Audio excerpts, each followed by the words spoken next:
Good evening, everybody. I'm going to call to order the, March 12th, 2025 Community Facilities Building Committee meeting at 7:02 p.m. If you could please rise for the Pledge of Allegiance. Mr. Feligno, as usual. To the flag. Of the United States of America, to the republic, one nation, indivisible. Okay. I'm going to do a quick roll call. Let's see, Lori Hayes O'Brien, I am here. Don Cantafio. Here. Ron Feligno. Dave Galla. Here. Rich Kroll. Here. Kelly Malazzi. Here. Dean Fabrizio. Here. Tony Silber. Here. Matthew Sather. Here. Christine Elaris is not here this evening, nor is Mike Buswell. I think I got everyone. At this time, I'll call for public comment. Most of you who've been here before know the same spiel I'll give to please try to stick to the project. If someone has already said what you said and you just want to say yes what they said, that's fine. We're going to I talked to a couple of committee members, and we're hopefully going to have some time. I know a lot of time people have said that questions haven't been answered. We're going to try to go through some of the list of questions that have come up and do some real direct answers. So in your public comments, if you have a question, we will try to jot it down and get to it in the midst of our presentation tonight. So anyone for public comment? I guess that's you then. So you just have to give your name and address. And if you're speaking for someone else, their name and address as well. Thank you. Thank you. You might have to push that till the light turns green. It's on the base of the microphone. There you go. Perfect. Good evening. My name is Bernice Oliar. I live at 102 Tanglewood Road, and my husband and I have lived in town, in that house, actually for 50 years, and we have watched the town grow and continue to change, much to our pleasure, I might add. Tonight, I would like to ask that we keep moving forward with the new senior center project and not lower the priority of it as it was suggested at the town council meeting and on March 3rd by one of our speakers. That's the first thing I'd like to request. I wrote down, I wasn't sure what the protocol was tonight, but here I go. I'm an active member of the Senior Center, but I don't want to speak about the shortcomings of the Senior Center. I'd rather tell you a little about our members. Our senior community is an active, diverse group of people who come together for various reasons. We have retired teachers, nurses, lawyers, artists, writers, dancers, musicians, management professionals, and others from many fields of expertise. We have writers who have been published and business professionals who have managed frontline personnel. Our artists have artwork adoring our many walls. There is a wealth of knowledge, experience, and talent at our senior center. Our members come for lunch or exercise, go to a writing class, art classes, history, lectures, health classes, cognitive activities, games, and yes, pickleball. Some participate in all of the above, others only one or two. There is an ebb and flow to the amount of people in the building at any given time. Kudos to Michelle and her team for juggling and coordinating it all. Many of the opponents of this project say they aren't opposed to a senior center, but are to a community center. I and others hear you. There are many unanswered questions and possibly some unverified numbers that are being circulated. I feel it is the unknown of how this community center will operate and what it will be used for, which is causing some of the fear and opposition, which is understandable. We all want to know more of the facts and who will have input into the activities at the community center. And yes, even the seniors have some questions. But tonight, I ask that we all pause and look at the center through a different lens, the lens of a community. For many years, my husband and I have attended the weekly summer concerts at Town Hall. We are surrounded by the young and older. Multi-generational families abound, no matter what genre of music is playing. Experiencing the interaction of everyone on a weekly basis in Trumbull brings out the best in our town. Since our town does not have a downtown or town center where multi-generations can interact on a daily or regular basis. Events such as the concerts, holiday lightings, or the arts festival may be the only such interactions outside of our schools or places of worship. My husband and I are fortunate that my son and his 5 children live in Monroe, where we have been active participants in all their activities and many of the town's programs. But let's think about the seniors who don't have the benefit of their parents or grandparents living near them. Let's think about the adult children and grandchildren who can't benefit from that interaction. Could some of the activities at the proposed community center provide intergenerational connections?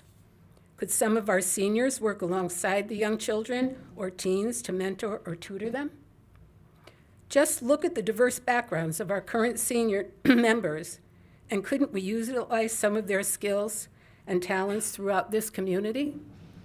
Couldn't our children and teens share some of their talents with our seniors?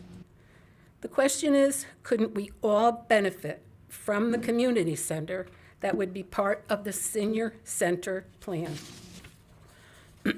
Excuse me, I have a frog in my throat tonight. To the members, the senior center is a community. It's a lifeline for them. Research has shown that exercise, cognitive activities, and social involvement can reduce the risk of Alzheimer's and benefit those who are living with the disease. I know that for a fact. Other studies have also shown that intergeneration socialization is beneficial to bring our generations together, thus reducing age segregation and ageism. A national survey reported that 2 in 3 people would like to spend time with people outside their age group, and 3 out of 4 people wish there were more opportunities in their community for people of different ages to get to know one another. Consumer demand is driving senior housing developers to rethink the old designs featuring 55-plus communities and instead consider options to develop intergenerational communities.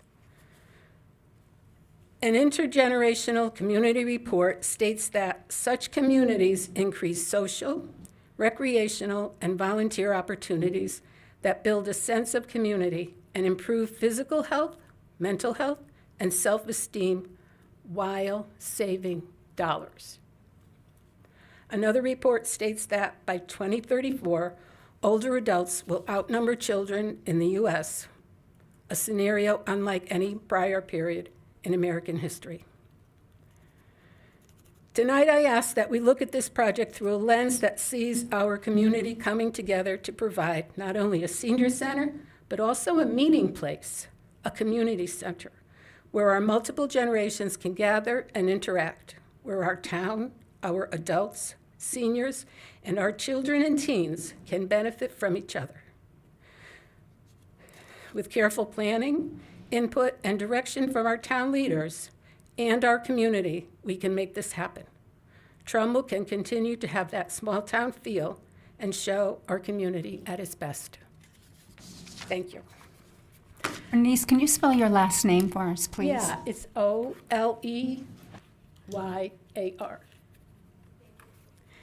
And now I'm going to read another letter from Alice Targowski, Targowski,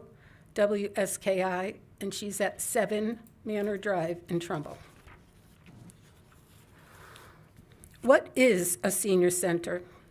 Is it a place where old people go to complain about their aches and pains and pass time partaking in meaningless, mindless activities?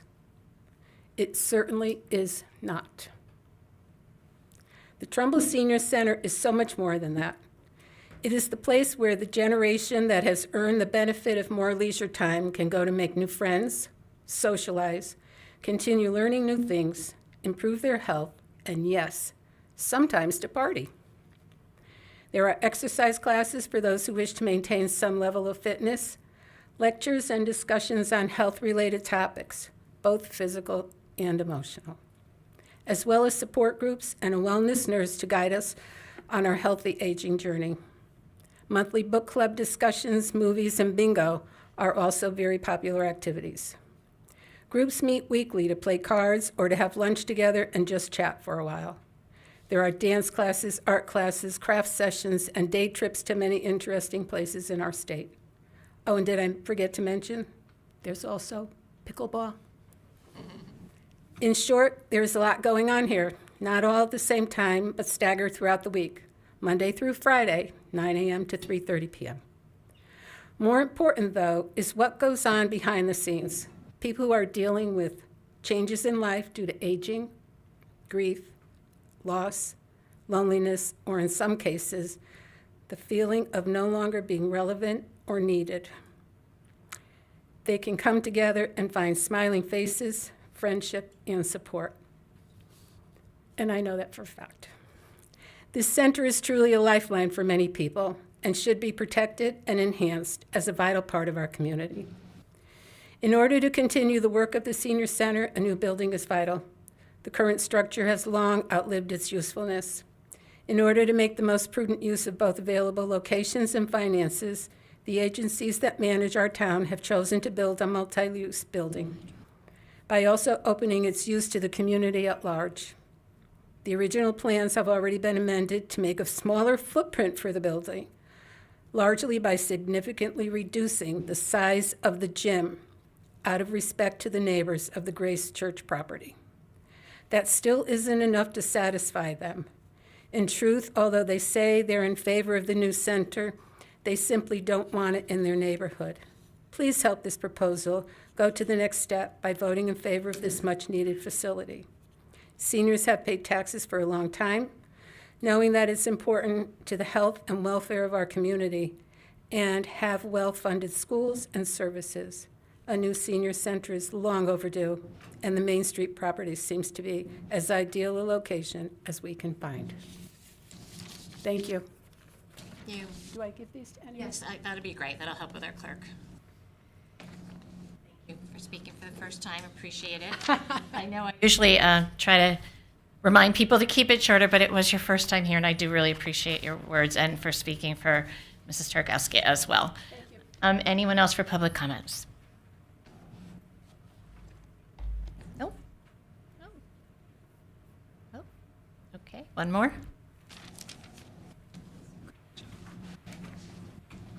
Sorry, I don't have anything printed this evening. Richard White, 169 Churchill Road. Thank you for updating the FAQ section and soliciting additional questions this evening. If the building committee is going to update your final report, which I believe you have to, with new information for the Grace Church property, then I'd like to see 2 additional sections added, and they're somewhat related. The first is a current membership numbers from Trumbull and surrounding towns. That's not in the current report. I'd also like to see the a more current daily and hourly activities numbers, if those are available, or the most recent that had been provided as part of the traffic study that no longer applies. I'd also like to see some moving forward projections based on Tom and other experts' experiences. Tom has referenced, doubling or tripling the activity visits is not, I think that's expected. The second is a 2-year operating budget. One of the early meetings that I went to, a gentleman spoke. He was the CFO of the Westport YMCA. I believe when they first opened, he made a comment that stuck with me was, building and designing it is hard and tricky, but the first 2 years of operation is additionally tricky. I believe this was required for the Veterans Center that's going in. That might not have been part of the town process, but was part of the bonding and donation process. So I'm concerned that if we double or triple the hourly numbers and then add in evening meetings, parks and rec activities, that the town have the operating budget to move forward and be successful. Finally, Planning and Zoning and Wetlands requested that the developer for Trumbull Center prepare a good faith design using a different configuration or orientation. It's not an uncommon P&Z request. While I followed Tom's discussion on the feasibility of rotating the senior center 90 degrees, I don't fully follow the concerns with doing that. I think a benefit is that you would split the traffic around the building, so half the traffic would be impacting Edgewood and half the traffic would be impacting Long Hill Village. Thank you for your time. Edgewater? Edgewood. Thank you. Anyone else?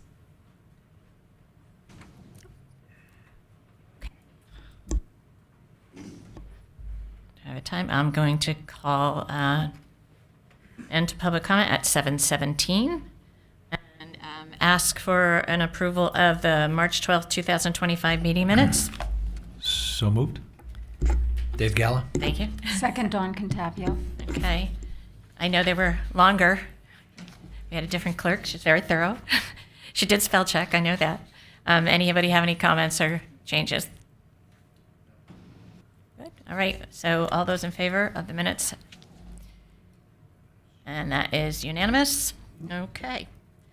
I put next on the agenda, I just want to do a recap of some of the recent meetings and events that have been going on since our last meeting, because there have been a lot.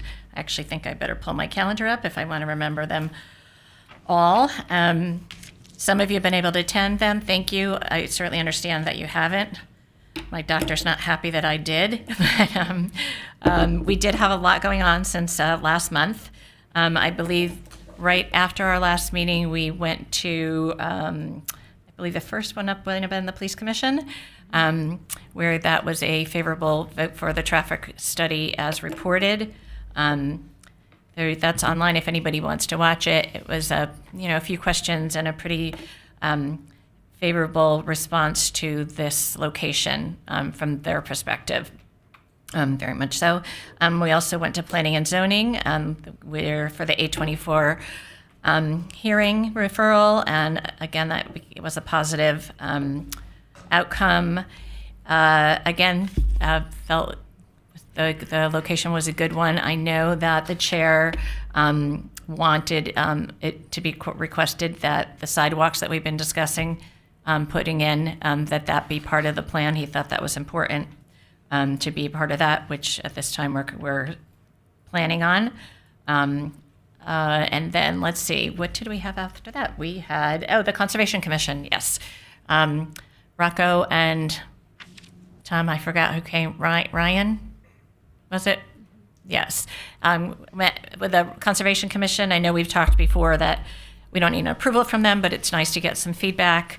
Again, that is online if anybody wants to watch that. They were pleased with what they saw, I think particularly to water runoff, things like that. They had some input about wanting to look down the line when we're talking about trees and talking about some green space, some of their suggestions that they'd like to be a part of that, which we, of course, will welcome.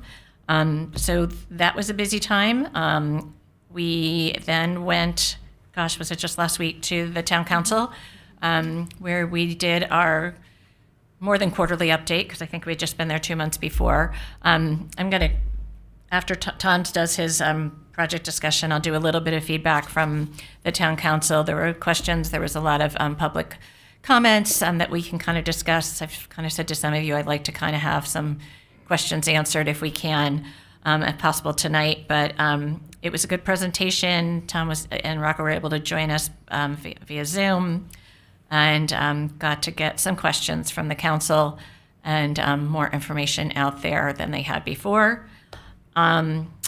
Upcoming is a presentation at the Senior Center on March 24th, and we did something similarly about a year ago for the Hardy Lane site. It's an opportunity to go right into the center right around lunchtime. I think it's at 1 o'clock to answer the members' questions there and give them a look at the presentation we'll be seeing tonight. And I believe that was it in the last 4-week period. But again, thanks for people who were able to come out to add some information to it and to get some more people on board. And also Tom came and Rocco met with a number of the town department heads, got some of their feedback over the last month, and made some minor changes, nothing that we haven't, I think that's ones that we've already seen, but to just get everybody updated about the project. So we're kind of all in line with everybody that way. So from there, I'm going to turn it over to Tom for his presentation this evening. Thank you.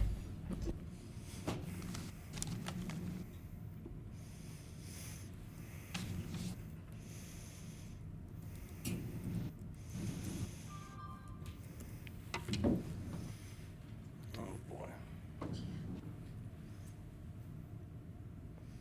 Anyone want my top double secret passcode? So Rocco's not here tonight. Yeah, right. He's skiing.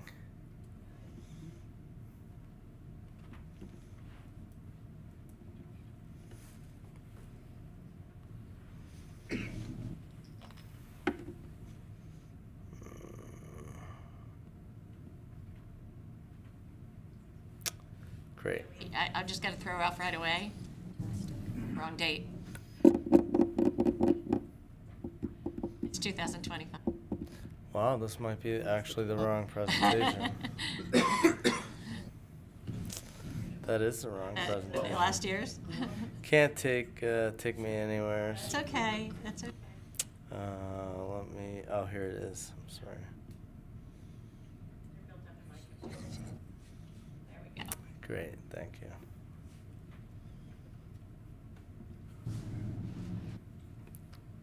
Perfect.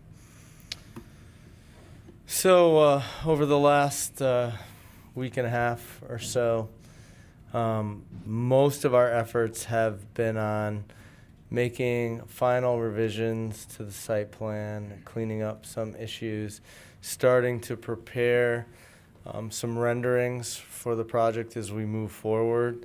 We have a concept design. We are going to do some interior renderings, a walk through the building. We're starting to take a look at materials. We will be gathering some photographs tomorrow, the following week, so that we can do some photo montages so you can see what this will actually look like, dropped into a photograph. And then we've been trying to just answer some of the questions and do some of the diligence that we've heard from the public over some of the last meetings. This is the newest site plan. There's very little revision to the site plan as a whole. We just picked up a few details and adjusted some stuff to match the architecture. But I will point out that we have made one change, and I don't know if you can see the cursor, but in the southeast corner of the building, where that stair is at the back of the building, we have actually moved the generator. The generator would no longer face the Long Hill development. We've put the generator in the well on the roof. It would be a natural gas-fired generator, so it would be visually screened, and it would be auditorially screened, acoustically, that's a better word. We'll have to make some adjustments to the building structure to accommodate that, but we think that's a better location. So at the end of the parking lot on the south side of the site, we still have the dumpster enclosure, but we would put a big buffer around it. And then in the southeast corner, we are going to incorporate a senior garden. That was mentioned by a couple members of the public. This would be accessed directly from the multifunction room. And it's a pretty large lawn area, about 2/3 the size of the multifunction room. So this is a good outdoor amenity, and this is a direct response to comments that we heard in our meetings. All right, come on. Is it not going to go for me?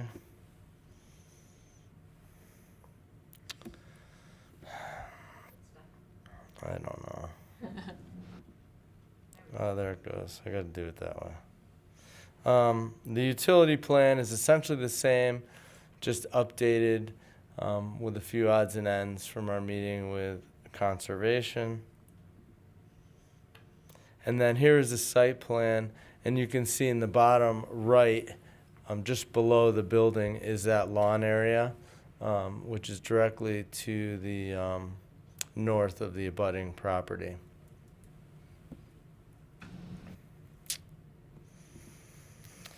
The floor plans of the building have essentially remained unchanged since the last time we met, but I have them here for reference if we have any questions about them this evening. Here's the lower level. Oh, too many clicks. Wow. So this is a little dark, unfortunately. I'll have to submit the digital images to the committee. But this is a rendering of the west side of the building. You can see the base of the building will be a grayish granite stone in a variegated pattern. It'll have a water table block above it. There will be horizontal siding, which sides the building.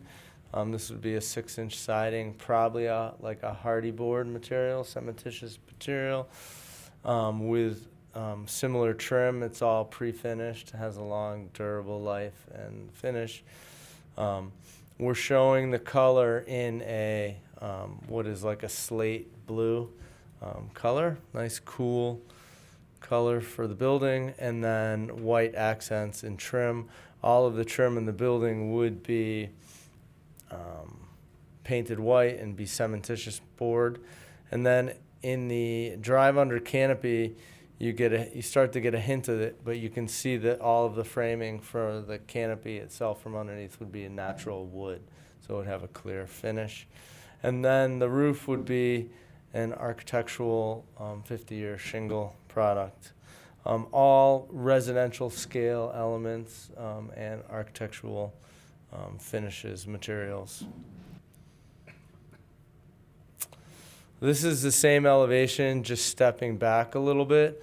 At the street level, you can see we've added the sidewalk along the front of the site, and that there would be a gracious lawn out to Main Street and some trees planted in the front yard of the facility.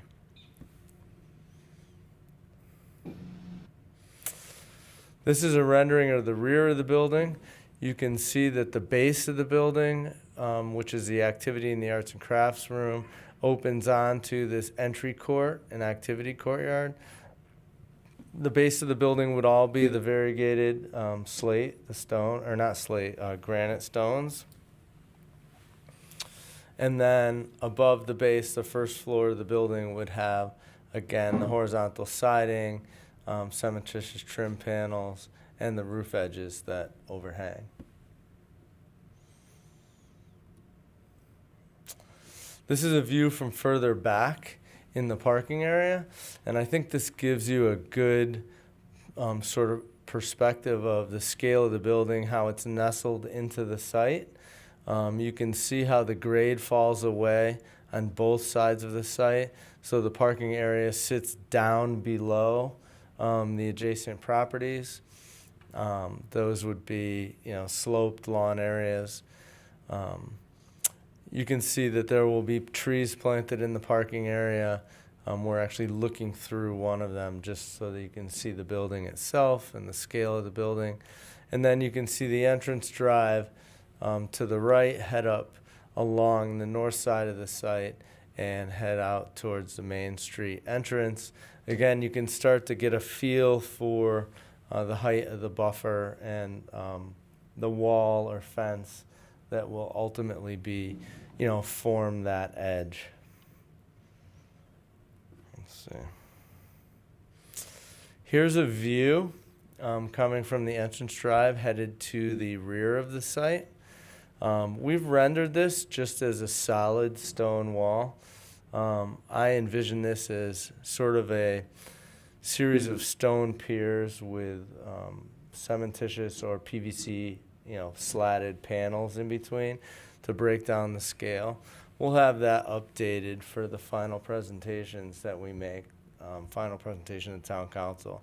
Additionally, this buffer will be planted with perennials or bushes of various different types. But I wanted to give you a feel for what the height of that buffer wall is, whether, no matter how the fence is constructed, it almost fully occludes views to the adjacent properties, protects the properties against light intrusion from vehicles, and really makes this portion of the site quite private. You can see many of the existing trees in the backyards of the neighbors would remain undisturbed as our fence falls pretty close to the outside edge or beyond the canopy line of those trees. And then this is a view of the back of the site, looking into the entrance to the multifunction gym space. That area is depressed a few feet. You can also catch a view of the convenience stair that runs up against the edge of the building to the senior garden up above.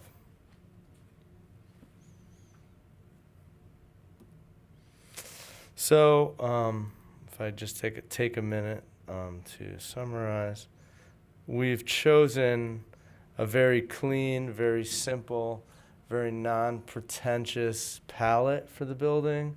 We think it fits into the residential character of the Trumbull's community.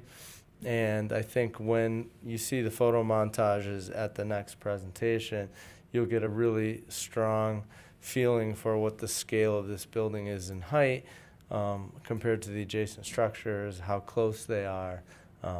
It'll really fit in. A couple other things I wanted to just touch on. At the last meeting, there was a lot of concern and voice from the neighbors about the property line. We did have the surveyor, town privately engaged surveyor, go back out to the site, research the deeds and the existing maps for that property. And this configuration of that property line is correct. The neighbor, claimed that she felt it was different. We did see one map that had a different iteration of that property line, but based on the deed and the definitions, this configuration is correct. And the updated survey is here in the presentation. Can I zoom in? It is, zoom into the slide. Come on, you can do it. Where's Rocco? While you're doing that, and just for the committee's knowledge, the neighbor that has concerns about that is going to meet with with George Estrada, our Public Works Director, and the surveyor, just to get everything clarified. We've set some things up and just have to set up a time with them. So I've been in contact with her. You can also see we shot the three very large trees that are along that property line. The first one, which is closest to Main Street, is actually in bad shape, but we have it shot. That tree, its entire trunk is on the Grace Church property. The next tree back, which is a pretty big tree, it's a pretty large caliper, that sits right on the property line, literally straddles the property line. And then the one behind it sits on the property line, but about three quarters of the trunk sits on the neighbor's property. Yep. Oh, sorry. It's so hard to tell from these pencil drawings to the pretty drawings, but where in here is the driveway then? So if you see the upper northmost property line, see where it jogs? See it goes in and jogs down and then goes over? Yes. Oh, wait, I do have another map. Hold on, next slide. Do you have a laser pointer? I maybe. He's not our tech guy, I'm unfortunately. We need trying Rocco. my best. I'll go. You're saying all this stuff, we don't know where you're pointing Okay, I can go back and I'll actually point to it. So if you see in the bottom left corner here, in the bottom left corner, you can see the jog. The driveway is actually significantly to the south of that jog. It's about 25 feet to the south Okay. of the jog. So where the property line is, from the center of the property line, it's about 25 feet to the edge of the disturbed driveway area. So that allows for a 50-foot tree canopy. What this diagram is showing is the three trees, and the surveyor was pointing out that the trees are not where we're showing them. The trees are actually shifted to the left, and they're on that property line. I will go back for the neighbors, for the public here. Sorry. So this is that corner of the site, but it's turned 90 degrees. So the property line is below the words Edgewood Avenue. And can I approach the screen? I will. So the property line we're talking about is right here. And you can see there's 3 circles on that property line. Those 3 circles are the actual surveyed tree locations, and they sit basically on that property line, plus or minus a couple inches.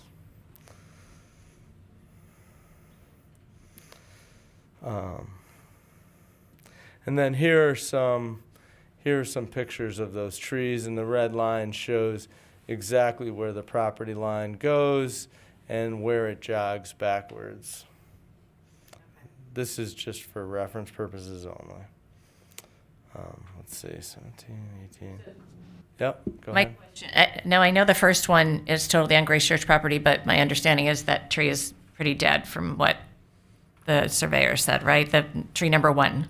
That's what the surveyor says. I have not witnessed it, but it does look like there's a Yeah. lot of damage on the tree itself. So that's the one that's on the Grace Church property. The other 2 are to the half or more on the neighbor's property, but we have enough space between them and our hopeful entrance to not disturb those at this point. Is that the Those 3 trees. number yeah. 2 and 3, right? Yeah. I'm not counting number 1 because that's ours anyhow, but number 2 and 3. Okay.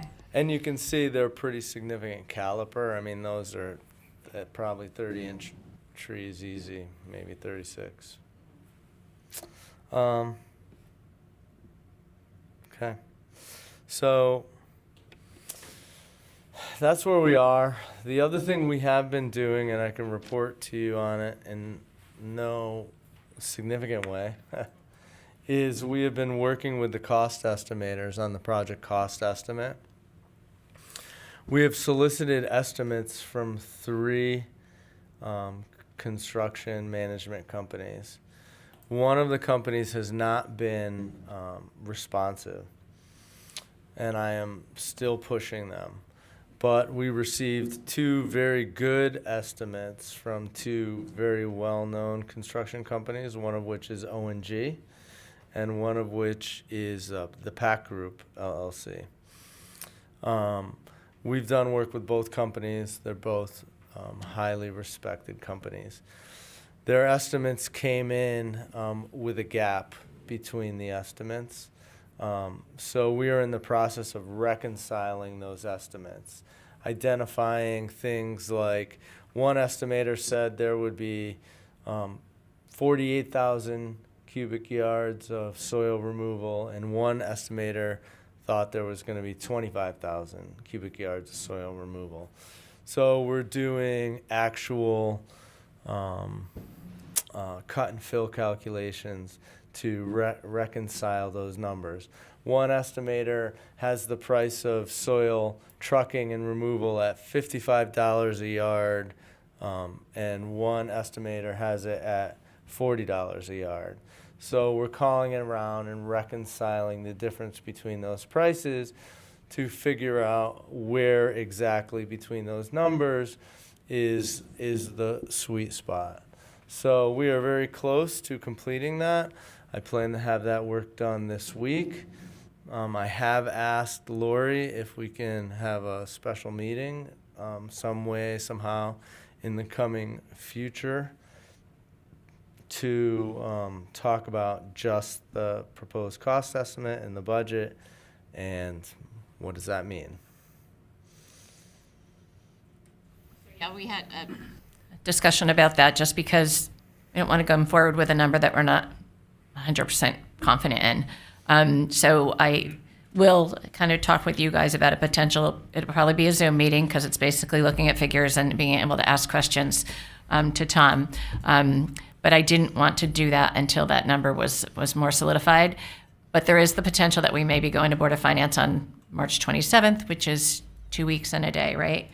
So we may want to look at our calendars for next week, see if a Zoom is a possibility. You know, we can even do it right before the Board of Finance meeting. I mean, the number is going to be what the number is going to be, but it's important for us to understand it, to be able to answer any questions about it. You know, kind of define that. I know it's broken up into hard and soft costs, and maybe kind of dig into those a little bit more. But I just didn't think it was a good thing to do until those numbers were really made clear. And also after we go through some of the questions tonight, if any of that helps to clarify as Tom's doing his diligence to get through that. So that's my hope. And we can kind of discuss that at the end of the meeting and or by email as far as if a date will work. I will point out that the estimators are trying to get their hands around what the potential tariffs are and the impact the tariffs are going to have on the cost. You know, it's really difficult to project what the actual costs are and what trades it's going to affect, but we're looking really hard at, you know, the metal framing divisions, Division 5, the concrete and rebar, steel framing, and the site work, of course. So we're really focused in on those 4 major divisions to try and put a number on those divisions that will hold at least for a while. I mean, it's a little bit of the Wild West in those regards, but we have to put forth a number that will be defendable. So what I'd like to do is first start off with any questions for Tom in this presentation, and then maybe kind of go through some of the questions that came up at Town Council or have come up through public comments here. So anybody with questions for Tom for his presentation? Hey, Tom. Dave Galla, thank you so much for the presentation. Very thorough, and I thank you for that. You mentioned in your comments about requesting 3 bids for cost estimation, and we've gotten 2 back, or you've gotten 2 back so far. Because you have not received a response from that third, would you seek out another bid just so that you did have that third, and maybe you could find the middle ground? I'm still pushing that vendor to provide that estimate. I'm hopeful they'll do it. I don't know if I have enough time to get a brand new estimate started. I will say that the 2 estimates that we received, they're made up of about 20 different divisions, well, Division 2 through 16, but some of the divisions have multiple sort of categories. Of the 20 divisions, 16 of the divisions were all right spot on, contractor to contractor. You know, within 5%. Some were high, some were low, but it all washed to the same number. There were just 4 divisions that had significant variation. And so we feel really good about the estimates that we received. We're trying to reconcile those 4 divisions. Of course, those 4 divisions are the ones, you know, most impacted by sort of tariffs. So I will say that while we have 2, it's fairly typical for us to get 1 estimate done. We wanted to get 3 because we want to make sure that ultimately if this goes to referendum, we want to make sure we take the right number. And then it's in the community's hands, yay or nay. But it has to be a good number. So that's why we want multiple estimates and try and reconcile them.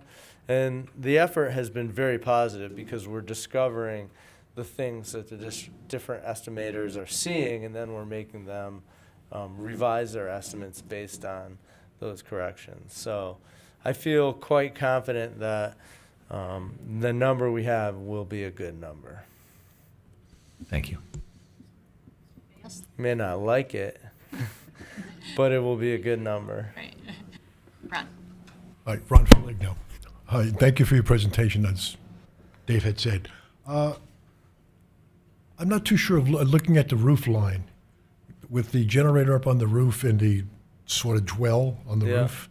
Did the pictures kind of represent that as it would be, or would the roof line be slightly different? No, they represented the way it would be, but what I didn't actually do in that rendering was specify or pick a unique generator type or size and place it in the well on the roof. The well on the roof is about 7 feet deep from roof line to top of the edge of the roof. A generator sitting on curbing, depending on the size of it, can be anywhere from 6 to 10 feet tall. So if it's a very, very large generator, it might stick up above the roof line 2 or 3 feet, and then based on sight lines, you may or may not see it. You wouldn't see it from the back of the building for sure, because you're so much lower. From the street, again, from the sidewalk, you're standing so far down that line of sight would be such that maybe you would see the top of it. You know, it's just But- purely an aesthetic question. I'm just Yeah. curious. And the second question, which is very important to me, having driven to the senior center quite a few times, and I don't want to say you take your life and limb in your hands, but senior drivers are not the best at all times. So how wide is the entrance, the one roadway into the back? So the roadway to the back of the site is 24 feet. It's a full 12 feet DOT road width, 12 feet on each side. No Jersey barrier in the middle, nothing like that. Nope. And there are lawn areas, a little bit of lawn area on both sides. On one side, we do have the buffer and planted areas. So Thank you. Jersey barrier on Main Street. Oh, well, is there something we should know? not from me. Anybody else? Hi, Rich Kroll. So thanks, Tom. I think, design-wise, I think it's nice. It's a clean, very clean-looking design. For the generator, like physically, how big is the generator for a building this size? Oh, that's what I was kind of just saying, is that a generator can vary in size depending on how many kVA it is. Is it going to support the whole building or parts of the building? But it could be, the case could be 6 feet wide by 6 or 7 feet tall by, 12 to 16 feet long. Okay. I've worked places where they're, a container, shipping container size. They can be that big Yeah. as well. They can be very, very big. But I think for this building, the generator might be a couple hundred kVA. And if we do it in gas, it could be a little bit smaller. Okay. When it comes to the plantings and the screening decisions, is that something that you work with George Estrada or to kind of decide like what's the least maintenance for the town, right? Like I'm all for plantings, but there's a lot of fence, It's like that fine line between an architect's beautiful whatever and what we can afford. Same way with the conservation commission may have whatever. But I think it's will be along with the landscape architect. I'm losing my words. I'm sorry. Landscape architect. Information from definitely Public Works, et cetera, as far as maintenance, that has to be part of it. And the Conservation Commission, whatever they can add in, and then kind of whatever we'd like to include the neighbors in, as well as Yeah. getting a sense of what they want to look at. If I can interject on this, we've talked a lot about the buffer and what it might be. This project has a lot of design work that still has to be done. If it's successful at referendum, there are many details that have to be worked out, including what the exact design of that buffer fencing and planting is going to be. And, you know, as your professional, we've said a lot, made a lot of promises to the neighbors on the Edgewood property, and I think if anything, they will have significant impact in terms of a conversation about what that design's going to be. It's going to be the edge of their properties, so we want to involve them in a significant way. And Long Hill Village as well. I got you. I see, I feel you. Yeah, well, I apologize, but I was talking about the northern screen wall. We talked about that at the meeting as well and how important that is, so, yes. Okay, and then, Go ahead, Mitch. I've got lots of questions. You go. I'm going to go to Tony after him, and then Ron, try to remember. Okay. Maybe after Tony. Okay? So back to the dumpsters. Is that for George Estrada, for Public Works to decide where those ultimately go? Maybe. I mean, as far as for I mean, like their today when they're placing something Right. like that, does I mean, Public Works decide, or who, you know? I mean, I think in conjunction with They're the property managers, right? I mean, Public Works manages all our town exactly. properties. Exactly. Yeah. So I'm sure they'll have input into it. I know, Tom and Rocco have been trying to be very cognizant of having it not be an eyesore and having it be in a place. And we've had some. I know George has been in conversation with that to some extent too. So yeah, I mean, ultimately they have to be able to get to it, right, and Right. maintain it. So yes, It could be not only in the spot we're showing it, but it could be in numerous locations in the lower parking area. We're showing it where we're showing it now because it's directly adjacent to the kitchen, Right. directly adjacent to the multifunction room and the egress area. That's where the greatest amount of traffic would be from that particular space. But it could be down below. It could be in a few other spots. It does have to be accessed by, servicing trucks. So we want to pick a common sense point, but that isn't the only spot it could be by any means. Right, and I mean, I live by Jane Ryan Elementary School, so that garbage truck shows up at 2:30 in the morning on Sunday nights, Tuesday nights. I'm not sure about Thursday night, but I've So- seen it listed those other two nights, which I'm not even sure they're supposed to be doing that at 2:30 with our ordinances, but they do, so. So it really kind of, it's a question about when they come, and those are questions that will definitely be answered down the line. But you're Right. right, it is disruptive. I get it. Although I have to say, back in my real life when I was a preschool teacher, watching the garbage truck come at 10 a.m. every morning was the kids' favorite activity ever. Since Scotty's across the side of the thing, and they jumped in for joy for Scotty. But I don't think we're looking to entertain preschoolers at that hour. So yeah, we should definitely have that conversation. Right, but it is that close to the neighbors, right, so. All right. What were those trim panels you were talking about? I haven't heard that term before. Oh, cementitious panels. Cementitious? It's like a PVC piece of trim. It's a 1x Okay, piece of trim. They can come in different coped shapes, but it's made out of a concrete material, so it's very durable. it's molded in color, doesn't need maintenance, or does that need to be If you painted, buy, or- if we get it done with prefabricated shapes, yeah, it comes pre-primed. So it has a 15-year warranty on the finish alone. Well, pre-primed, meaning it still needs finish? It does On-site. have to get stained or painted, yes. Okay, But you can actually get it pre-finished as well, but usually you want to finish it once just because during construction it gets bumped. all right. And when it comes to deciding on the construction contractor, does the town make that decision? I mean, does this go out to a bid process, or? This would go to a No. bid process. I'm sorry to interrupt. The town will will issue an RFP, RFQ for a construction manager company.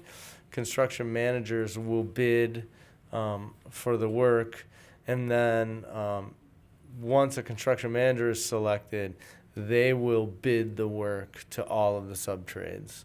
So every part of the contractor's sort of engagement will be procured publicly. All right. That's all the questions I have for now. Thank you. Thanks, Tom. Great. Tom, I was wondering what the most effective material is in terms of being a sound barrier. I'm referring to the fence on the north side. Just curious. I mean, you said stone pillar, I think, with PVC in between. You know, maybe an all CMU wall or all stone wall would be a little better acoustically, but I mean, it may not be the best aesthetic solution. Whereas partial PVC and partial stone might be more aesthetically pleasing, a little more residential in scale, and still do a good job acoustically. But we'll look at we'll look at multiple options. Yeah, thank you. I mean, I'm not even sure that this facility is going to be all that noisy, but just curious. I'm going to stay with Tony's acoustical question. Regarding the motor generator set, my experience with motor generators goes back to the 70s, where they were kind of loud and noisy. I assuming now we've made progress, so they're relatively quiet. But do we know the actual dB when they're running sound factor when they're running under load and just idling or whatever? I could get that information. It's specific to each generator and it's Right. specific to each enclosure. So you can also have soundproof enclosures, and there's different levels of soundproof enclosures that can really drop the impact of the noise significantly. But we have no static running levels like 70, 80, 65, 40? I don't have those for you because again, the unit itself. Yeah. I would have to get that information. They're loud. They're not quiet. Well, that's what I was asking, just how that's loud is why- loud? That's why generally we buy sound attenuating enclosures for them, or Okay. we Oh, put okay, them that's in good. places where they're less obstructive. And they will run once a week for like a half an hour because they have to cycle on a weekly basis. So you have to strategically pick and choose the time that you do the test cycle every week. You know, not 2 a.m., right? Well, that's the best we can. Thank you. Great. So I'm going to kind of go through some of the questions that came up at town council. Kelly, I might ask you to kind of jump in. Mike is not here tonight. And some of them have been answered numerous times, but I thought if we just try to do it as clearly as possible. I'm a fast talker, so I will go through some of the things that seem obvious and then bring out some other things. I want to start by saying the idea of people talking about a conceptual plan and that this is just a concept and what that really means, and maybe Tom can even probably explain it better, but we voted on a conceptual plan. The plan was what we want, the components we want in this building, where we think it should land, what the general makeup of those components are going to be. A lot of details aren't in a conceptual plan. That comes later. It comes, that this is just gives us an idea. It gives us a good idea to estimate a cost, but there can still be a lot of moving factors as long as those basic components are going to stay the same. That when we talk about concepts, you think it's just ideas. This is a deeper thing than that, but it's something that we did vote on. This is what we're working off of now. Some of the questions that have come up are about revising that. As a group, we voted on this concept, and from my perspective, that's kind of where we're sticking with. Now, as the conceptual plan moves forward to hopefully a final plan, can we find some ways to change some things and ideally maybe save some costs along the way? That would be great, but I just want us to really focus on what we voted on as a conceptual plan, and that's what we're working off of. Every question that's being answered is working off of that. So some of these questions that came up, just some of them today, deal with kind of switching that around. And I think as a committee, we've made a decision until we hear otherwise that that decision has to be changed. I think we need to stick with what we voted with. So running through really quick, I rewatched the meeting the other day, which I hate to do because I hate hearing myself speak, but just jotted down what some concepts or questions that have come up over and over. And some of them Tom was able to allude to tonight. Some have come up at numerous meetings. I'm just going to kind of go through my notes. Anybody please add in whatever I'm not answering. So there were some questions about buffers. I feel like we've talked about buffers a lot. There were some questions about they're inconsistent on different plans. And again, concept plans, things kind of shift around. We know what the idea, I think everybody has a good sense of what the idea of what we want these buffers to be. There may be some shift in space. They may not be exact, but that the idea is that we are focusing on significant buffers to both sides of the neighbors. There's a question about the front parking lot and noise and light and how that was going to be protected. My understanding, and if anybody wants to jump in, a lot of the front parking lot is mainly going to be daytime use. That's going to be more for senior center use. We envision the way it's working now that more towards evening time may be entrance in the back. That being said, we've talked a lot about what the lighting will be. And we can talk as time goes on about car circulation and those kind of things as far as the front parking lot. Go ahead. On lighting, so if you go to Middlebrook Elementary School, and if you're sort of facing the entrance to the extreme right, there's a parking lot. Yes. I think maybe that's like a preschool area or something. At night, that has, relatively modern lighting, and if you notice, it lights the lot, but you don't see any light going into the woods. Right. So I think that's, maybe a good example for, if people want to see what it could potentially be like, that might be a good place to look at night sometime. It's interesting too, because I was on that building committee and we focused on it then, and I can only imagine that I think we're at least 20 years later, I don't even know anymore how long ago that was, that, we're even in a better place now. So I agree, if you go at night, it's focused on the parking lot. I was just going to add, I think Tom called that dark sky compliant. There's That's regulations exactly around correct. that. Okay. And we are working on our photometric plans. I will have those done Friday. Right. But that's basically, again, there's lots of conversation about the town of Trumbull not being subject to planning and zoning requirements, but it's a normal regulation. You have no light spillage off your property, and our lighting plan will have no light spillage, indirect light spillage off ground, as well as you can't physically see the light source. The light source itself has to be occluded, so you can't look up and see like a glowing bright light source. It's helpful. Thank you. Neither does my neighbor across the street either. A lot of people like spotlights on their houses these days. We've talked a number of times about the demolition and blasting and the concern of neighbors about the impact on their surrounding homes. I think we've said the same answer over and over, and we'll continue to deal with that. There are very significant requirements for how that works. You may want to touch on that Could I as just well. comment on that? Please. There will be rock removal as a part of the foundation. We don't know if it's the kind of rock removal where you have to do blasting or have massive heavy equipment, or it's just frangible. It'll break apart with a shovel. We won't know about that until we do more investigations. The geotechnical investigations are planned.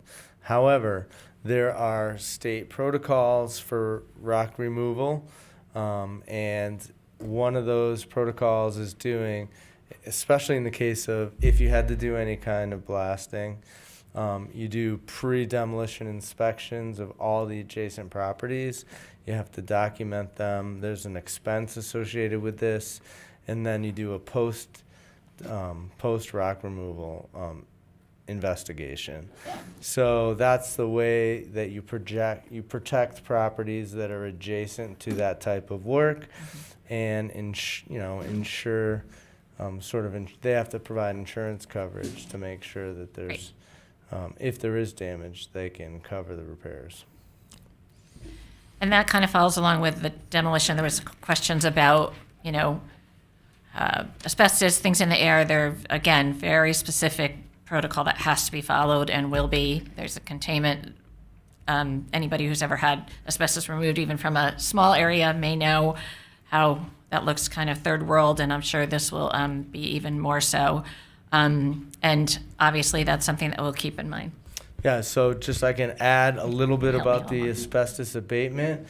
So when buildings like this are demolished, or any buildings are demolished, essentially they wrap the entire building in plastic or close all the windows so that none of the sort of air from the inside of the building escapes without being dealt with properly. All of the asbestos, all of the hazardous materials, it could be more than asbestos, we don't know, gets removed from the structures completely. The structures get tested and they get air tested. And once they're clean, then the demolition contractor gets authorization to remove the structures. Right. So the idea that there will be backhoes or demolition equipment on site pulling those buildings down and there'll be dust flying, before the demolition's even done, all of the hazardous materials are removed from the structure. And there's strict protocols for all of this. There's nothing like we're just going to come in and do what we want. There's a procedures for all of this, right? And state guidelines that you have to follow. That is correct, right. environmental guidelines. Great, thank you. Yes. So when you do the cost estimate, is it going to be worst case scenario for this foundation development? Or are there going to be 3 estimates? One if it's really easy to do the excavating, one if it's sort of a little hard, and one if it's like the worst, hardest rock that you have to blast? We've projected it as middle of the road at this point. With a contingent, well, I guess then contingency you would have to cover. And very comfortable, very significant contingency on the project as well. And that's something that we would talk about when we talk about the budget. Okay. All right, moving along. The next thing that came up was trees, and we've discussed that. We've, like I said, pulled in our public works and our surveyors. I got a picture of them out there, I believe, yesterday. We'll continue to look at that particular property line where those trees was specific. So again, continue to look at that, make sure those surveys are accurate, and handled in the way that is necessary. A traffic study was questioned a couple times. I'm going to say, as I said that night, and will continue to say, we have trust in this traffic study. They are professionals. They did their job well. It was complete to our satisfaction and to every other commission or board that we've had to go to with the traffic study has been acceptable. So questions about how the traffic study were done, I can just say what I will continue to say. We put our faith in this traffic study and have other people back up what was said and the results of it. So not that I can say that'll put that to bed, but I just will continue to say what we've said all along. There's something about informing the neighbors. We're trying to do that as often as possible. I was invited to Long Hill Village. We'll be going to the senior center, but we are open to any neighborhood groups who would like more of a Q&A. I know a lot of you have come here and gotten a lot of information anyhow. Some of you have had separate meetings, I know, with Vicki and others, so that can continue going on. There is protocol for if, I should say when, not if this building gets built, the certain things that you have to be informed of that have to be done. That, again, is, as Dawn alluded to, there are regulations for that. There seems to be some confusion about the footprint of the building. We are still at around 17,000 square feet. That hasn't changed. Some people have said the footprint has doubled or tripled. I've heard quadrupled from different people, but we are still at that footprint that we've been on for a few months now. and that will continue to stay the same in this conceptual plan. Walkability, do you want to talk a little bit about that? I know you had some questions and just try to understand the safety and security of the walkability factor. Well, yeah, because it definitely felt like the public comment at the last town council meeting when you came to give the update, the concerns of the neighbors have kind of evolved over time, to encompass a lot of different things. And the safety concerns over sidewalk access, being able to walk from town hall, pedestrian safety, concerns over somebody from the other side kind of running over, the fact that we're not going to get a crosswalk put there because the state of Connecticut will not likely approve that. So hearing the neighbors' concerns and really everyone's concerns, nobody wants there to be anybody injured as they come to the property. So I think the concerns were just, because I was trying to look at the pictures to say there are no sidewalks in front of the building currently. The sidewalk ends at the other side of Long Hill Village. Yes. So part of the project would be to extend sidewalks across the front of the property from Churchill. Yes. So, these buttons are funny tonight, right? Is it just me? Is it me? This actually came up at Long Hill Village because they have it won't be what looks like now is the front of the building, right? Because it's going to be on the street side. So it was interesting watching it back and people saying, people run out in the middle and people cross wherever. Well, there's only so much you can do about that. So you look to the state traffic rules and they're made for a reason. They're not made arbitrarily, and they feel it's more dangerous to put a crosswalk so close in between two lights where cars will kind of do the jam on the brakes and stop and maybe not stop because they're not used to it, than to have it at a set light. So and that really does make more sense. What it's going to be is it's going to maybe I talk about signage a lot, but maybe, and I don't know how much people pay attention to signs, but to really make people understand that is not a place to cross. I mean, it's that simple. Some of it's common sense. Some of it is we can't really set up something for that. That would be more dangerous, basically.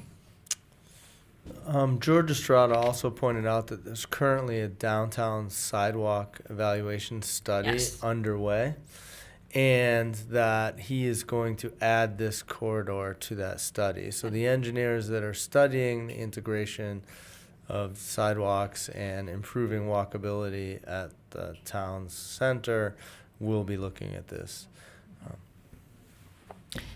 Yeah, I know it's hard. People are like, they don't want to walk all the way down to Churchill and cross, and I get that, but it would be more dangerous to cross in between that section. So, that was pretty clear from the traffic report and from any other time, any crosswalk. I mean, I think Mr. Massaro brought up about the 111 crosswalk, kind of the same thing. Trying to put it anywhere in between two lights was not what they would recommend as far as safety purposes. So I love the idea of being able to have these things connected. I hope that it comes to fruition. There are, like I said, the town is studying it, and I think to our benefit and to the town's benefit, that I hope it'll work out. So, yes. So on sidewalks, from what I understand, Trumbull is unusual in that the Trumbull town maintains all our sidewalks, right? Homeowners don't have to maintain them. I have Generally, never is had that- sidewalks in front of my house, so I cannot answer that. That's true. Okay. Yes. Yeah, that's what I've heard. Okay. I don't have sidewalks either, but Yeah. So that's why they've done this study. Any of you who've ever lived near a school or been involved in a school, there's always been conversations about sidewalks and those kind of areas, and this seems like a fit for that kind of model as well. So hopefully we'll see what happens with that. There were some questions about safety and security. I'm not sure if I fully understand it. I think, making sure that this isn't kind of used as a public hangout place, for lack of a better word. And I actually think that building something there with will create more of a police presence, I hope, and I think that's something we can request. We've talked about putting a gate to kind of shut off the building and, make sure that it's clean. There will be security measures for the building itself. I think it's going to make the spot more secure, certainly more than it is right now, which is kind of a vacant lot, which always makes me nervous anywhere. So that's something that will continue to evolve, but I think it's a priority, and I think that it's an opportunity to make it a more safe and secure location than it currently has been or has been in the recent past. There was a lot of conversation saying that we took Hardy Lane and just put it here. I tried to explain that. I don't know if I did it well, but basically we had the components that we've had for a long time. It was a Hardy Lane model. We didn't just stick it here. We initially stuck it there just to say, oh, well, this will fit, and then we had to modify it to fit to this building. So when they say it's the Hardy Lane building, well, it's been the senior center, community center building components through many iterations, many locations. This isn't just that building put on this property. It was rearranged and compacted to make it fit in this. So I just wanted to address that. There's been a lot.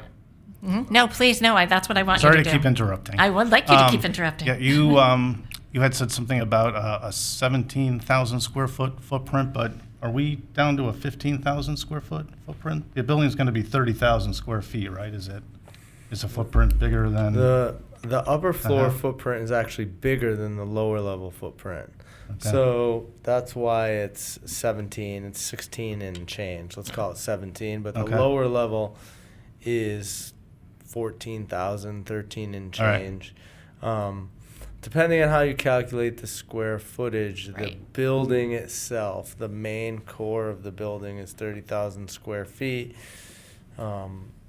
There's entrance canopies and drive under walks. Depending on who you talk to, those things add to the square footage. But it's 30,000, and the footprint is, for simple terms, 17,000 square feet. Okay. It's a little bit less than that.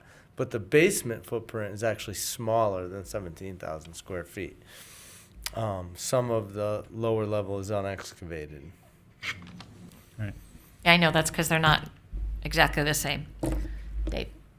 No. Dean? Hey, Tom. We just talked about the square footage. How does that compare? I was looking at the line drawings that you had before. How does that compare to the sum of the current buildings, the footprint there, the church, the house? Oh, I had that number at the last meeting. When you added everything up at from the last few sites, I thought it was about 14,000 square feet, roughly. So there is an increase in, building footprint by 3,000 or 4,000 square feet. Oh, similar, though. It's not. Okay, thank you. And one of the other interesting things was that the total increase in impervious area, meaning pavement, sidewalks, isn't that significant. It's only somewhere between 10 and 15%, because the current site is actually heavily paved. So you have the 3 different buildings and then all the paving in between them that connects all of them, and then it extends down below. So there's actually a lot of impervious surface on the existing site. Thank you. Just jogged one more question. Sure. Oh, Kelly. the overflow parking area, is that going to be lighted as well?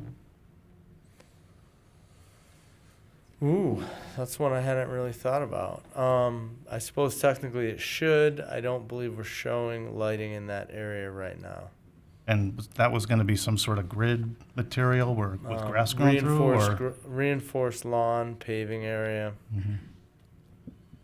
We have gotten different feedback, it feels like, on every committee we've gone to worried about grassy feet. So, I mean, I think that's something we're going to continue to work out, budget-wise and reality-wise, what's really going to work. Oh, no, that's okay. I just was thinking about, and this may be premature, but I was thinking it's town-owned property. Our parks, you have to have a sticker and to show that you're a Trumbull resident in order to park there. Because I was thinking, what would stop not that this would happen, but what would stop just anybody from like driving to the senior center and sitting at one of the picnic tables in the back, even though, again, that's entirely unlikely? Would it be likely that we would require a sticker to park in the lot?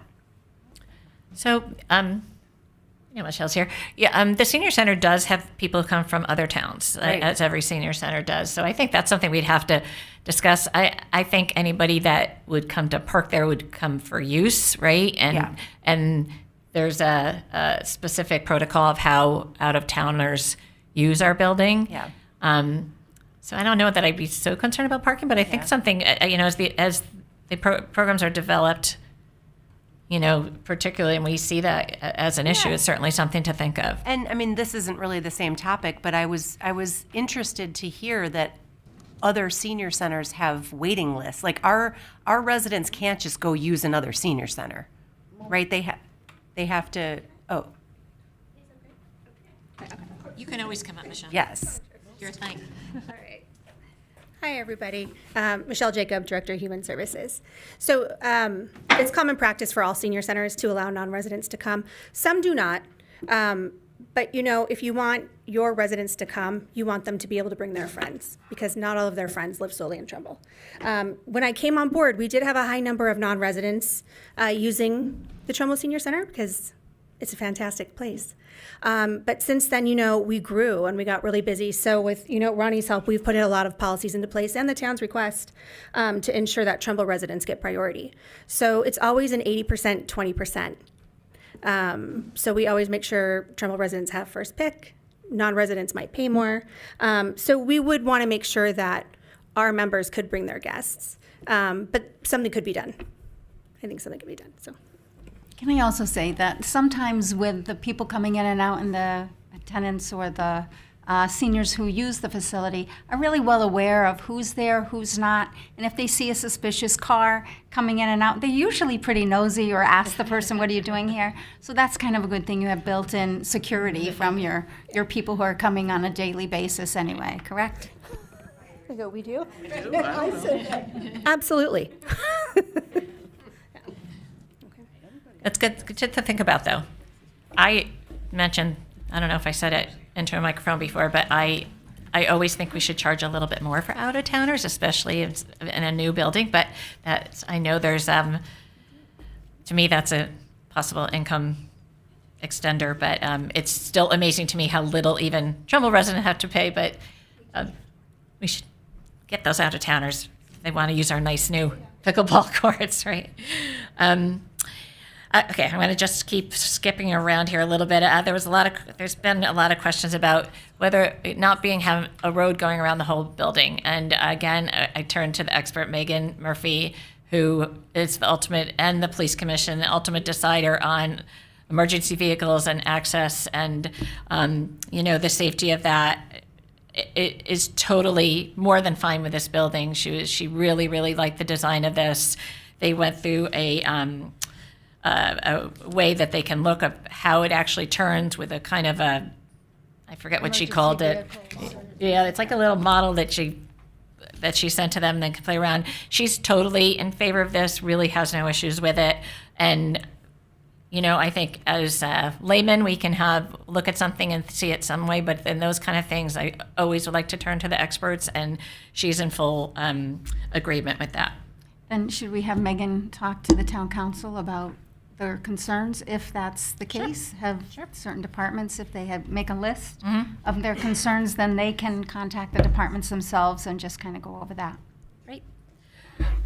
Elevation views, Tom showed some of them today. We're trying to get a better picture, and I think those will be even more enhanced when we see them the next time. We just talked about sidewalks and crosswalks. There was questions about the current senior center size and the proposed center. And we've talked a lot about the current senior center and the state it's in, but that isn't the only thing that's lacking. The space is lacking too. There's not enough space for the programs that they can be doing and should be doing in a modern senior center. So it's not just saying, oh, we're putting a gym in and it's that much more space. It's really there's a lot of spaces that needed to grow to have the flexibility of the spaces, particularly the the room upstairs, I keep forgetting the name of it, to have that be dividable and to be used in many multi-use ways is going to be important. So it's not an apples to apples comparison because we don't want to build a 1950 senior center. We want to build a 2025 senior center. And I think that's important to not just get stuck on the shape of the building or what shape it's in, but what it can do. There was also a resident that spoke at the town council meeting during public comment that talked about she'd lived here for a very, very long time and how many things got built after she moved in, and talked about, and we lived through this and we lived through that. And I thought that was really interesting because I have some friends that live down on Tate Road, and they talked about what it was like when they blasted for the Enclave. Yeah. And I'm certain that, there's been other things that have happened. I noticed there's blasting happening on Main Street now. They've done a lot of demolition down in Trumbull Center. And I think it's just important to realize that some of these things are going to be inconveniences that are things that we live through, just like I have 5 Sacred Heart young men living next door to me. And if you want unpredictable noise and vandalism, that is something that I didn't sign up for either.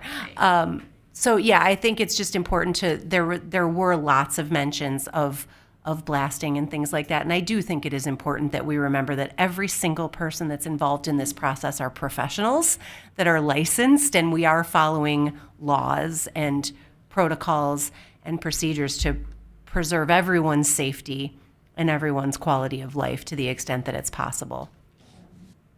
Yeah, I just want to follow up. I was on council when they had the Enclave and they were blasting, and it affected a lot of us on Tate Road.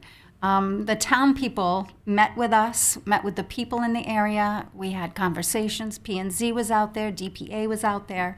There wasn't a day where if somebody had a concern that you couldn't reach out to somebody and get answers.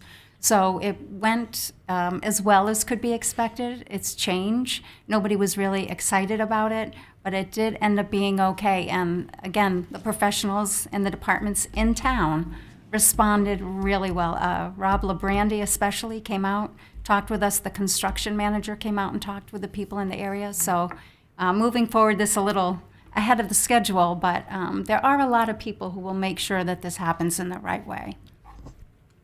I think the favorite comparisons that I get when I'm feeling a little overwhelmed with this is people reminding me before all of our times, or most of our times, that people really didn't want the golf course to happen. And I think of how many people you would not see that as a bad thing now. I mean, I'm not a golfer, but I think it's a good comparison. So thank you for bringing that up. Let me see what else there was on there. It did come up, and Tom, we probably should speak to this. Someone did ask, and it's been asked before. I feel like we've answered it before, but about repurposing the church and kind of where we were at with that. So, Tom, do you want to make some other than what seems obvious? No, I just pointed out at the town council meeting that we looked at the church many different ways. The size and scale of the church just did not align with any of the programmatic space requirements. The existing building is not accessible. There was no good sense or rhyme or reason to try and reuse it, and that's why we chose to move on and build a new structure. It was not technically feasible to make the church be a part of the program that we have established 10 years ago. Can I ask, if these questions are coming up time and time again, do we need to vote on something and say we're in favor of this to move forward the way it is? Or are we going to keep bringing this up like for months about maybe we should repurpose, maybe we should look at the lines again? I mean, what is the way we go to move forward without these conversations over and over and over again? So that was hopefully some of my goal for tonight, is to kind of put some of these to rest, even though they will continue to be asked. The fact that I feel like we're answering very directly instead of in the midst of a presentation will hopefully, I mean, and it's okay that people can doubt that, but if we're coming up with solid answers, then I think that's the way to do it. I don't think these are The only thing that we voted on is the concept plan, and that's what we should stick with. It's okay to answer these questions. I want people to feel like the questions are being answered, but I think to your point, at some point, we have to say asked and answered, and this is kind of a lesson in doing that, more or less. Okay? Which kind of gets me to actually, these were just questions that I wrote down from being at the town council meeting and re-looking at it. And then, unfortunately, just right before this meeting, a little before 5, I got a list of questions from Mike Buswell, who it seemed that it was coming from. I had asked him and Kelly to go to their caucuses and see if they had specific questions for us, so that we could try to answer them tonight. I just got these. I was not able to get them to any of you. I actually had to run home and actually print them off because I didn't want to be reading off my phone.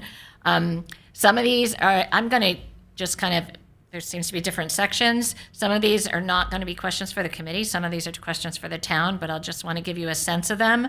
I've already, I'll be reaching out to members of the town who I think can help to answer them. Some of them have already been answered, to your point. So, but I do want to make you guys aware of them. And as I said, I just got them not too long ago. They'd like the answers before the April 7th meeting. Some of these cannot be answered at this point in the project, and I think we'll have to deal with that too. But I wanted to read them here so that when I send them to you guys, you can kind of ponder them a little bit. There's a section about budget and operating costs. Those are really town-centric questions. They can use us as a vehicle to answer them, but those are not really our decisions. The things we have been talking about as far as budget, senior center budget and senior center programming is going to just basically shift from one building to another. We don't see a lot of change in that. The non-senior programs will be, some of we can look at Parks and Rec to a little bit. Some of the things that they've been doing may end up there. That will happen just as it is as far as meetings and other things like that. That's going to be something that the town will have to figure out. It's probably no different than having a meeting here at night, how they're going to make that operate. We will look into a plan for that. There's a lot of question about operational budget. That kind of goes along the same lines. We don't see additional staffing from our perspective, but again, that is not a building committee question so much or an answer that we can give. We can certainly see what we envision, but I think ultimately those are town questions. Again, this was about budget, pretty much the same thing if I'm just reading through these quickly, and I apologize for kind of having my first look at them now. It's talked about the senior center budget carrying over, which it obviously will. It does talk about the tax impact, which we are hoping when we get to a budget number. Similarly, I don't know if anyone was able to go when they were talking about the Hillcrest referendum. They did a great meeting where they were able to look at what that cost was going to be typically on taxpayers. We're hoping to do that for this project as well. It will obviously be in a much smaller scale, as Hillcrest is a much bigger project than this, but just to give people an idea, when you hear a big number, it gets very scary. When you cut it down over bonding costs, it feels a little bit less overwhelming, so we're hoping to do that. There's some referendum questions specific that none of us should be able to answer that are more legalese that will be up to the lawyers to answer. Again, the project budget, I think Tom spoke to that well tonight, and where we're at, it's asked what's contained in that. We'll have more information about that when we have our next meeting specific to the budget. It does ask about cost-saving alternatives, and I think that's always something moving on of wherever we can find cost savings that we'll look to do it. Some of the ones they seem to be talking about here are bigger things that get away from the plan that we've already voted on. So I don't know that we're in a position to make those kind of decisions. But as far as, little things, I know all along the way, there will be some questions about materials and those kind of things that hopefully we can create some cost savings with. And I will be throwing these questions to Tom and his crew as well.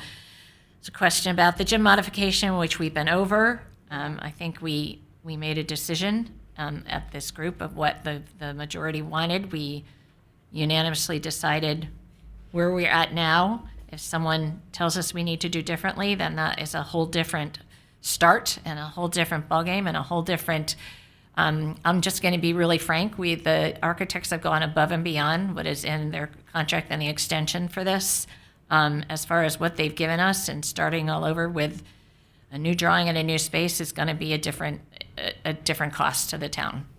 That's just a simple answer to that. And that would not be up to us, that would be up to town council, right? They're in charge of yes. where we're going with this, so a lot of these questions should be town council questions, right? Not I'm just come sharing to with the us. group. Just sharing with the group.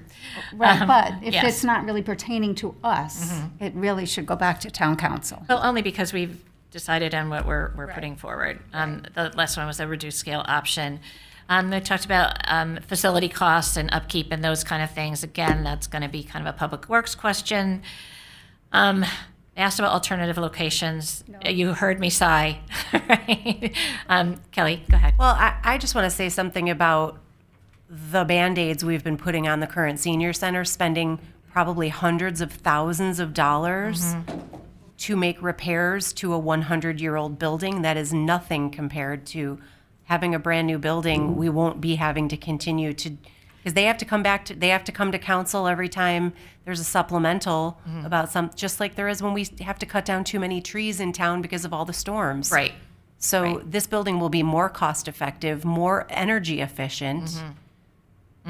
So I don't, with all due respect, I don't, just because we toss out words like we are being fiscally responsible, and we are being extremely careful with taxpayer dollars to get a superior product that will serve every single person in Trumbull. Well said. Agreed. I'm just going to keep flying through these. Again, it said alternative locations with the asked, answered numerous times. I know not everyone has been a part of that discussion because you usually don't start paying attention until it does impact you.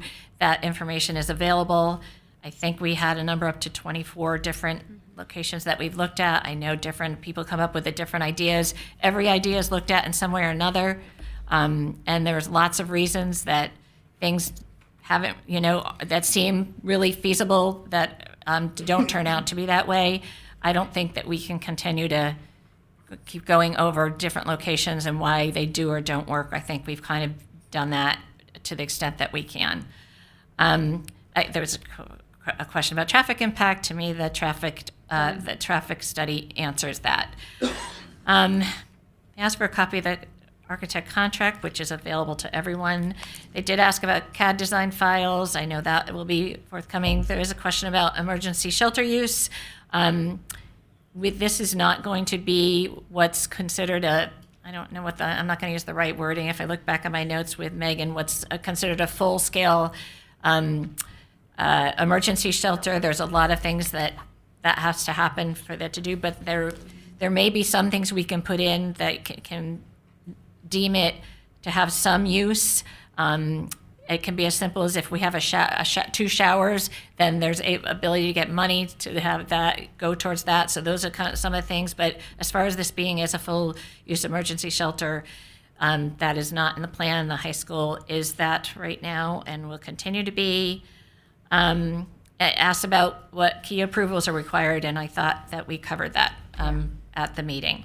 And then the final one was about changing the plan and moving it that 90-degree. And can you just talk to that for one last time about the 90-degree movement? And I feel like we've talked to it a lot, but it was kind of, please provide a revised site plan with the building changed, and that's not free. Everything's physically possible, but because of the gym component, to make the building skinny and long and turn at 90 degrees, the gymnasium component would essentially block access to the core of the program spaces from the lower level entrance. So you could you could configure the building so that the gym would have, you could park down there and get in, and then you'd have access drives on each side of the building. But the other problem is the grade. So in order to deal with the grade, we built the building into the site, longitudinally, north-south, and that allows parking at each level and direct access. If we make the building skinny and we put the parking all down the sides, the parking now has to be on the gradient, which changes about 18 feet from top to bottom. So all the parking and all the access drives end up on a very sort of extreme slope. So it's not the ideal configuration for the building. And we think this is the best approach to providing the program needs, accessibility, and the best use of the site with the existing program. Tom, I have a question. I'm assuming that the new building will be as close to 100% ADA compliant as possible? It'll be 100% ADA Okay. compliant. Michelle, can I kind of put you on an awkward spot? What is the percentage of compliance of the current senior center relative to ADA? I don't know, but I would say. It's partially compliant. Because I know you were talking about redoing the front entrance, Right. so which is going to be ADA compliant with push buttons and various other things, which again is a substantial cost that's going to be obsoleted or destroyed within hopefully 2-3 years.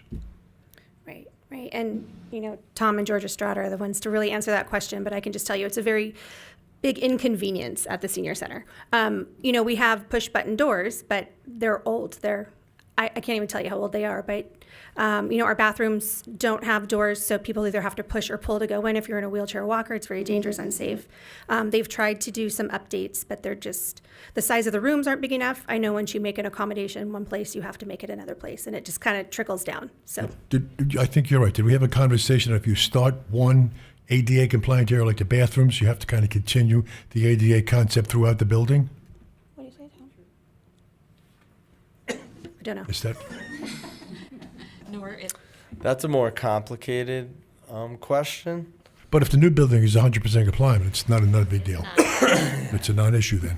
Exactly. Keep in mind that enforcement of the Americans with Disability Act is via litigation. If you have an existing building that's non-compliant, there isn't, code requirements that make you bring those up to code. However, you're subject to a lawsuit at any given time if somebody is not provided equal access or if someone, has an unfortunate accident. And, yeah, I'll just tell you, just having a small taste of this for the 3/4 of the last year, it makes you look at things differently. And no fault of the senior center where it is now. It's an old building and it's hard, but it's hard for me to get in there. Like it is, and we should not.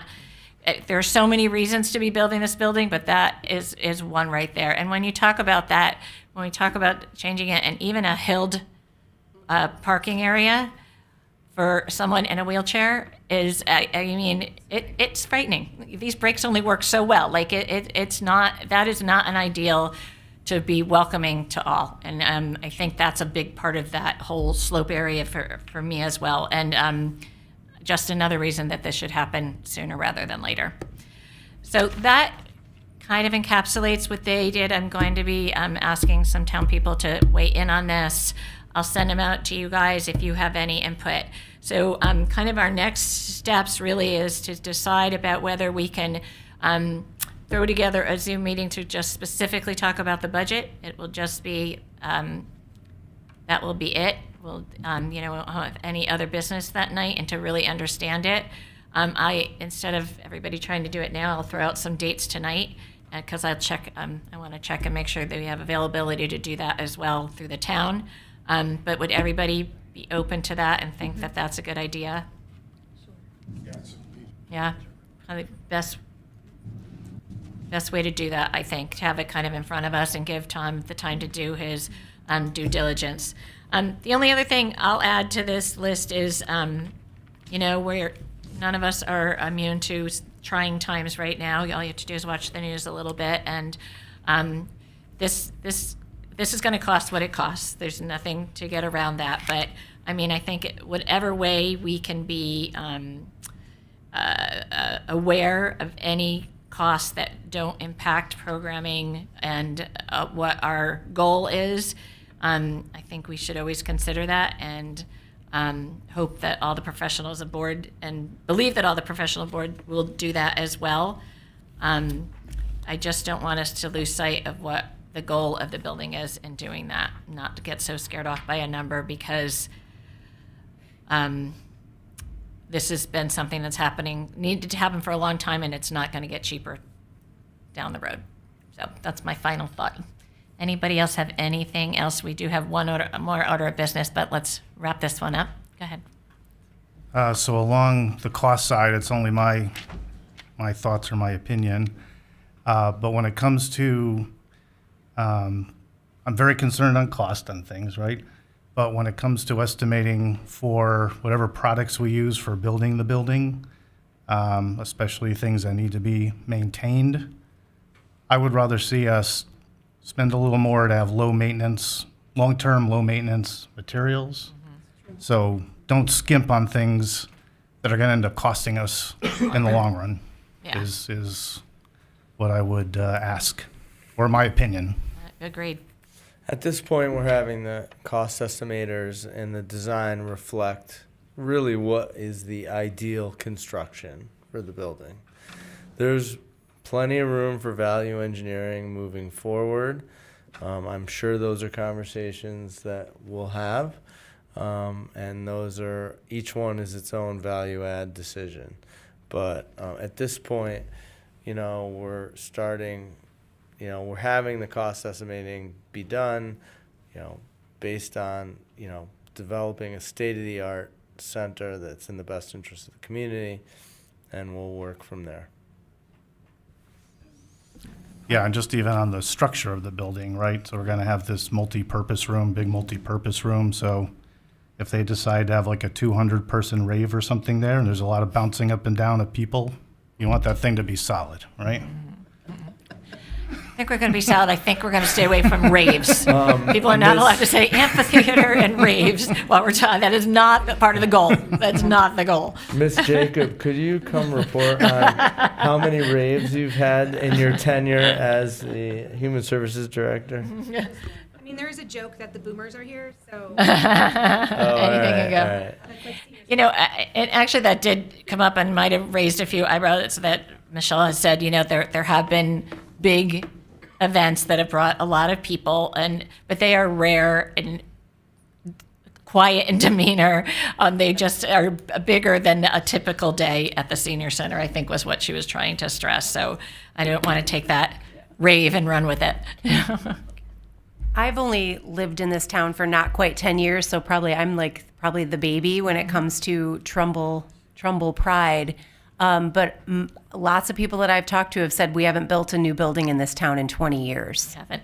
Like if Frenchtown or maybe Tech-Ec are the last things that have been built here, and we are a town of 37,000 plus people, we should have nice things, right? Yeah, good point. I think, other than we have one new business thing, is there anything else that anybody wants Tom to know as he is winding down in his arduous task that he's so sick of hearing from me every day about? But anything else that people are concerned about, worried about, feel like they want to share? Do we have something on the website still about, questions that are asked and answered? And so people in the public, if they have certain questions, can go and look that up, or do we update it from time to time? That would be the only thing that I thought I mentioned it last time, but I don't think it was out yet. So there was an updated version of Q&As on, I believe, February 28th it went up, I want to say. So yeah, it's on our page of the website, and it's specific to the Grace Church property.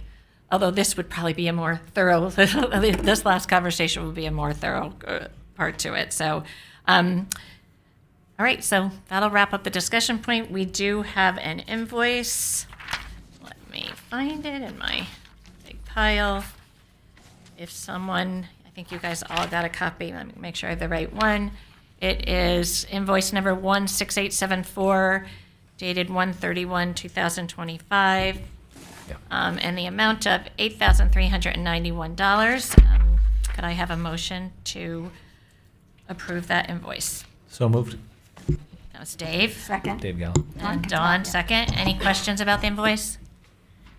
As you can see, we're chipping away at the percentage complete, and we're getting there, and the next invoice will show that even more. You should keep that in mind as people are asking for more and more, that we've kind of exhausted a lot of what can be done and should be done at this point. So all those in favor of 16874 in that amount of 8391, and aye. And we are unanimous. And call for adjournment. So moved. Second, Dawn. Kelly, Dawn's on it second. All those in favor? Yes. And it is 8:52. Thank you all.